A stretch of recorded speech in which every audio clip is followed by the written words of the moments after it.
इमरान खान को अब वो सारे आस्तीन के सामने नजर आना शुरू हो गए हैं। ज्यादा देर तक अवाम को बेवकूफ नहीं बना सकता कि चौधरियों को ना तो इमरान खान से कोई लगाव है, ना इमरान खान की सियासत से कोई लगाव है। जो था कि वो इमरान खान जो कहता था मैं मर जाऊंगा, इन चोरों के साथ नहीं बैठूंगा, जो कहता था कि क्योंकि गाली देकर भी देख लिया, मिन्नत तरला करके भी देख लिया, कोई हथियार नहीं चला, कोई और रास्ता तो लेना। वाह इमरान वाह, क्या कीमत लगवाई है।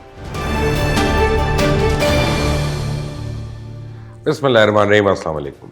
वीडियो शुरू करने से पहले आपको इतना बता दूं कि अगर आप ये वीडियो देखकर आपको ऐसा लगे कि मैं आज के बाद इमरान खान की तारीफ़ें करूंगा, मैं उनकी खूबियां गिनवाऊंगा, मैं उनके हर गलत काम का दिफा करूंगा, तो आप बिल्कुल गलत सोच रहे। इमरान खान हाँ, लेकिन जब जब ठीक बात करेगा मैं उसकी तारीफ करूंगा।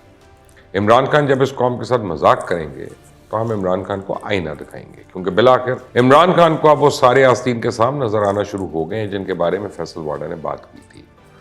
उन्होंने हालात के साथ समझौता तो कर लिया है। उन्होंने रियासत, मईशत और अवाम की चूल्हे हिलाने के बाद फैसला कर लिया है कि सियासत इस तरह नहीं की जाती, ना ही इदारों के साथ टक्कर ली जाती है। सांपों की आंखों से देखने की बजाय अब उन्होंने खुद अपनी बिनाई इस्तेमाल करना शुरू कर दी है। शायद वो ख्वाब गफलत से बेदार हो गए। और इस वीडियो को आपने शुरू से आखिर तक पूरा देखना है, क्योंकि आज की वीडियो में आपको यह भी बताना है कि इमरान खान की हवा इतनी बदली बदली कैसे है।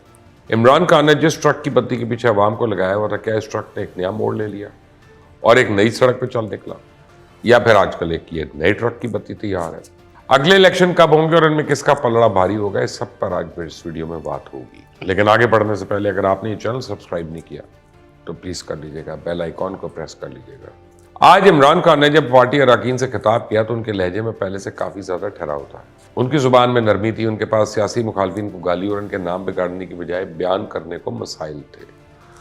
वो रियासत के मसाइल को अपना मसला बनाकर पेश करे थे, लेकिन इनके पास अमरीकी साजिश, साइफर और रजीम चेंज के बयाने के अलावा बोलने के लिए काफ़ी कुछ चीज़ें थी।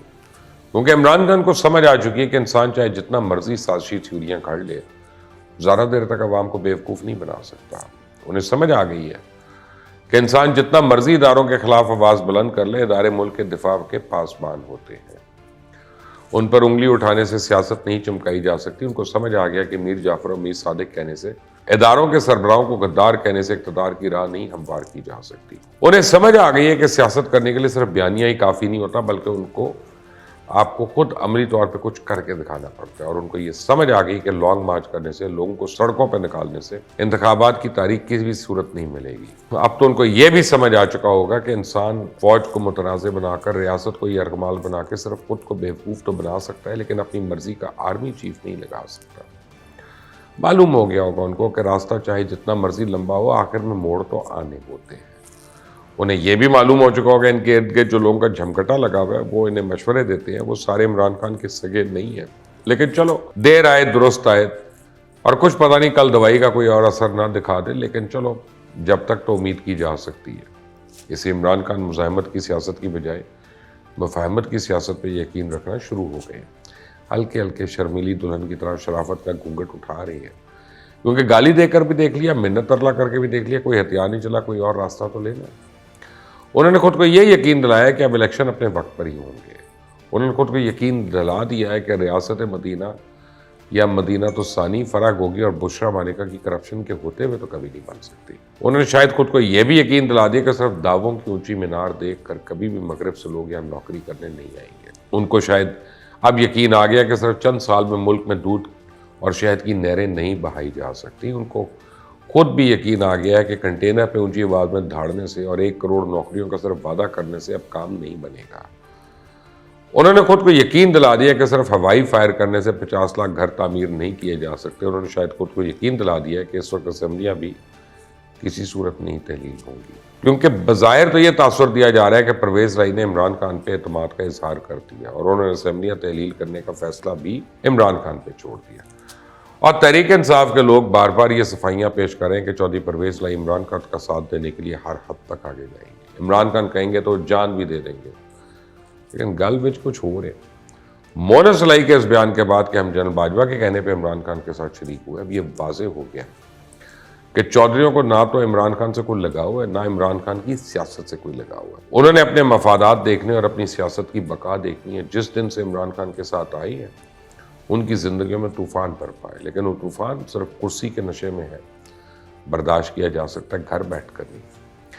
और अगर आप ओछी सियासत में कुर्सी भी गंवा दें तो आप खुद ही ये खुदकुशी करें कि हमें तो मरने का शौक है। बहरहाल मोहन इस्लाही के इस बयान के बाद तहरीक इंसाफ के लोगों ने एक बार फिर सोशल मीडिया पर मट्टी पलीत करने की कोशिश की, लेकिन इस बार इमरान खान को अच्छी तरीके से पता चल गया कि अगर इमरान खान की कुर्सी के साथ मफाद जुड़ सकता है तो किसी और के साथ भी जुड़ सकता है। इसलिए उन्होंने खुद को यकीन दिलाया कि अगर मैं कल को चौधरी परवेज लाई को असेंबली तोड़ने का कहता भी हूं तो आगे से साफ इनकार आ रहा है। इसलिए एक बार फिर अवाम के सामने जिल्लत काटने और एक और यू टर्न लेने से बेहतर है कि अभी से आम इंतखाबात की तैयारी शुरू कर दो।